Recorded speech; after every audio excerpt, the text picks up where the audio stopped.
Students, today our topic is tetravalence of carbon, shapes of organic compound. देखो tetravalence of carbon और उसमें हम क्या पढ़ेंगे shapes of organic compound. तो थोड़ी सी उसकी इंट्रोडक्शन है, उसी को हम आज स्टडी करेंगे. तो सबसे पहले क्या है shapes of carbon compound. तो इसको हम देखते हैं किस तरह से है ये. देखो the knowledge of the fundamental concept of molecule structure help in understanding and predicting the property of the organic compound. ये बोलते हैं कि अगर हम क्या करेंगे कार्बन के बारे में थोड़ी सी भी फंडामेंटल इसकी क्या करेंगे नॉलेज लेने की कोशिश करेंगे तो हमें मॉलिक्यूलर स्ट्रक्चर के बारे में इसकी जानकारी होगी, जिससे हमें क्या है कि कार्बन से बने हुए ऑर्गेनिक कंपाउंड की प्रॉपर्टी के बारे में हम जान सकते हैं. ठीक है, उसको अंडरस्टैंड कर सकते हैं. तो ये बोलते हैं you have already learn the theories of the valence and molecular structure. ये हमने यूनिट 4 में हमने क्या किया था कि वैलेंस बॉन्ड थ्योरी की थी, हमने मॉलिक्यूलर स्ट्रक्चर थ्योरी की थी. तो उसमें हमने इसको पूरी अच्छी तरह से एक्सप्लेन किया हुआ है कि किस तरह से कार्बन की शेप या बाकी वाले जितने भी कंपाउंड्स हैं उनकी शेप किस तरह से बनती है, किस तरह उनके बीच हाइब्रिडाइजेशन, वो सारा हमने वहाँ पर स्टडी किया था. यहाँ पे हम बात करेंगे कार्बन की. ओके, तो कार्बन क्या है टेट्रावेलेंस. ठीक है, कार्बन है वो tetravalence. Okay, formation of the covalent bond, और ये क्या करता है कोवलेंट बॉन्ड बनाता है by it are explain in the term of the electronic configuration and hybridisation of the s and p orbital. अब ये बोलते हैं कि कार्बन के बीच क्या होते हैं टेट्रावेलेंसी होती है, मतलब कि 4 इसकी क्या है वैलेंसी है, और ये क्या करता है टेट्रावेलेंसी शो करता है. 4 इलेक्ट्रॉन को क्या करता है ये अपना वैलेंस शेल में रखता है. ओके, और ये वैलेंस शेल में 4 रखता है और कोवलेंट बॉन्ड बनाता है. तो इसको हमने एक्सप्लेन किया है किसके टर्म में, इलेक्ट्रॉनिक कॉन्फ़िगरेशन की टर्म में और हाइब्रिडेशन की टर्म में. तो ये बोलते हैं कि कार्बन के पास हाइब्रिडेशन किसकी वजह से होती है, एस और पी ऑर्बिटल की वजह से कार्बन के बीच क्या होती है हाइब्रिडेशन. कार्बन है, कार्बन के बीच एस और पी हाइब्रिडेशन क्या होती है पॉसिबल है. ओके, कार्बन के बीच एस और पी हाइब्रिडेशन ही पॉसिबल होती है. It may be called that the formation of the shapes of the molecule like methane and ethane. हमने ये पहले भी पढ़ा हुआ है कि जो हमारी मिथेन है CH4. ओके, फिर क्या है हमारी इथेन C2H4, और फिर क्या इथाइन C2H2. ये बोलते हैं कि इनको हमने पहले भी स्टडी किया हुआ है. ठीक है, इनकी हाइब्रिडेशन के बारे में हम देखते हैं कि कौन कौन सी इसके बीच हाइब्रिडेशन होती है. तो ये बोलते हैं कि जो हमारा मीथेन होता है इसके बीच क्या होती है sp3 हाइब्रिडेशन होती है इसमें, और जो हमारा इथीन है इसमें होती है sp2 हाइब्रिडेशन होती है sp2, और हमारा जो इथाइन होता है उसमें sp हाइब्रिडेशन होती है.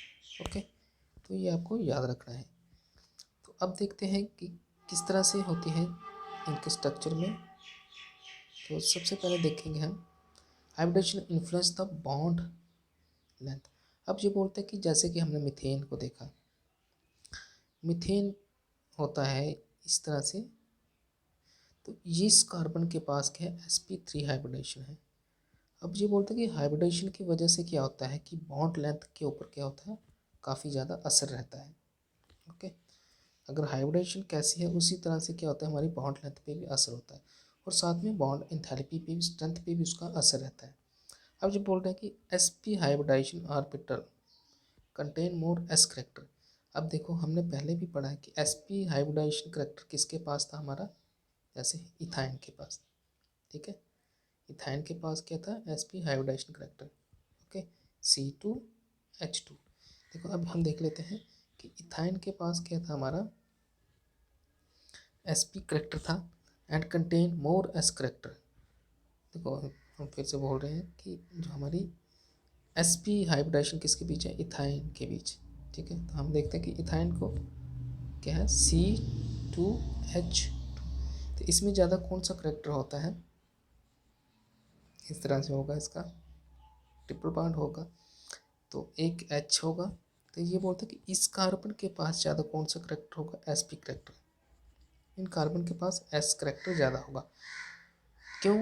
क्योंकि अब देखो ज़्यादा एक्स करेक्टर है, तो sp हाइब्रिडाइजेशन ऑर्बिटल अगर हम देखें तो s करेक्टर क्या है, बहुत ही ज़्यादा होगा।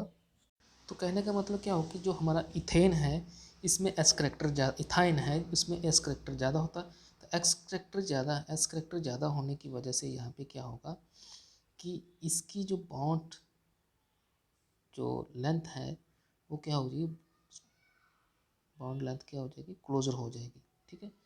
Hands closer to a nucleus, और ये क्या है, न्यूक्लियस के पास ज़्यादा होंगे और ये शॉर्ट होंगे। जैसे यहाँ पे हमारे ये क्या है, sp हाइब्रिडाइजेशन है किसमें, इथाइन, तो ये बॉन्ड लेंथ इनकी क्या होती है, छोटी होती है। किसके कंपैरिजन में, जिनके पास sp3 हाइब्रिडाइजेशन होगी। इसका मतलब कि sp2 जो हाइब्रिडाइजेशन होते हैं इसमें कार्बन के बीच जो बॉन्ड होते हैं वो क्या होते हैं, उनकी लेंथ क्या होती है, बहुत ही शॉर्ट होती है, ठीक है। और किसके कंपैरिजन में, sp3 के कंपैरिजन में। अब देखो हम इसको समझते हैं इस तरह से कि हमारे पास, अगर हमारे पास क्या है, मीथेन है, ठीक है, इस तरह से मीथेन है, तो इसमें क्या होगा, sp3, ठीक है, sp3। इस तरह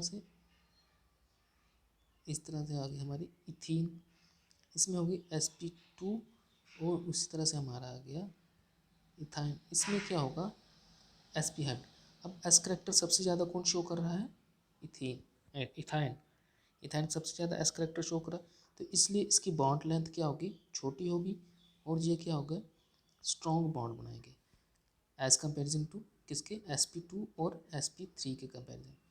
ओके, अब अगर हम इसको देखते हैं, sp2 को देखें, इथीन को देखें, अगर हम इथीन में देखें तो इसकी बॉन्ड लेंथ क्या होगी, इसके कंपैरिजन क्या होगी, छोटी होगी, क्योंकि इसमें एस करेक्टर इसमें ज़्यादा है, और सबसे कम एस करेक्टर किस में होगा, हमारा इसमें, ठीक है, तो मीथेन में कम होगा।